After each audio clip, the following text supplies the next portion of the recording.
ไปแม่งไปที่เดิมวันนี้เรามาถึงที่ประจวบคีรีขันธ์กันแล้ว เห็นไหมเห็นน้ำทะเลไหมไม่เห็นโว้ยนี่สองพี่น้องนะคะแล้วมึงเป็นใครนี่ตรงนี้จะเป็นฝั่งซ้ายนะคะ ฝั่งขวาก็จะเป็นทะเลนะคะ แล้วถ้าฝั่งขวา คุณไม่กลัวหรอกเดี๋ยวออกมาจะถ่ายปูมีเรือด้วยนะคะ ไม่ถ่ายก้อนเมฆอะไม่สวยเลย นี่ก้อนเมฆก็สวยสวยมากเลยสวยมากตอนนี้เรานั่งข้างหลังรถ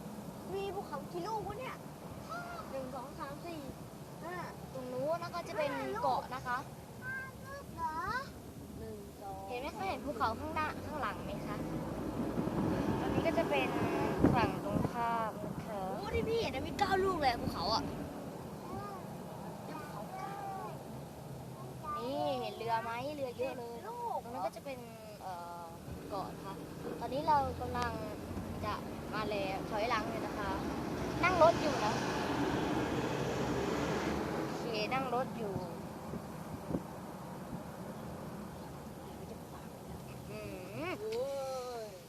กิ้งเลยนะคะ ไม่ต้องห่วงพี่อยู่ด้วยน้องตามไม่ไปไหนหรอก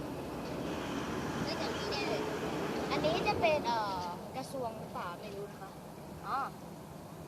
กองบังคับอะไรไม่รู้นะคะ กองบังคับการ อันนี้เป็นที่จอดรถหรือเปล่าไม่รู้ กองเงิน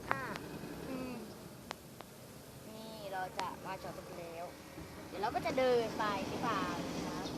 ลง แล้วฮัลโหล นี่ก็จะเป็นกองร้อยหาสารวัตรกองบินสองพี่น้องคนนี้เป็นอะไรกันก็ไม่รู้นะคะ เอ้ยเครื่องบิน ดูเครื่องบินนะคะเครื่องบินใช่แล้วเราเอาไว้ได้นี่ค่ะแบบ มันก็จะเป็นรูปลักษณะของบ้าน ไม่พังง่ายหรอกตรวจเลยนะไม่ได้ของแบบคนจน กำลังขับรถนะคะ ใครขับรถไม่เดี๋ยวบอกละไปถ่ายตัวเองบ้างเรานี่เดี๋ยวมันตกเทียนแตกเลยรถถ่าย วินี่สวนสนุกนะคะสวนจะเป็นอะไรก็ไม่รู้นะคะก็จะอะจื้อ เฮ้ยไม่ล่วงหรอกไม่อยู่ทุกคนใครจะลงไปช่างมัน โอเค เดี๋ยวถ้าถึงทะเลแล้วเดี๋ยวจะบอกนะคะ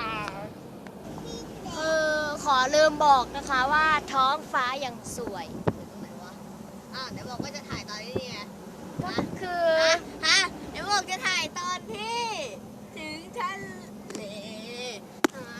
โอเคค่ะ เดี๋ยวถ้าถึงทะเลเสร็จแล้วเดี๋ยวจะบอกนะคะ ยังไม่ได้เล่นน้ำนะ ยังไม่ถึงเลย ยังไม่ถึงเลย ถึง ยังไม่ถึงนี่ใกล้จะถึงแล้วนะคะ ใกล้แต่ยังไม่ถึงหรอก ถึงแล้วค่ะ ตาลุกเดิ คุณ น เห็นข้างหลังไหมคะนั่นไงข้างหลังสีฟ้า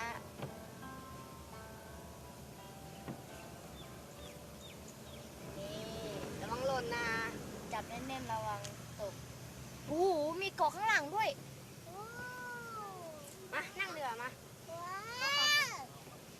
มันสวยมาก มันช่วยมาก บอกดิมันช่วยมาก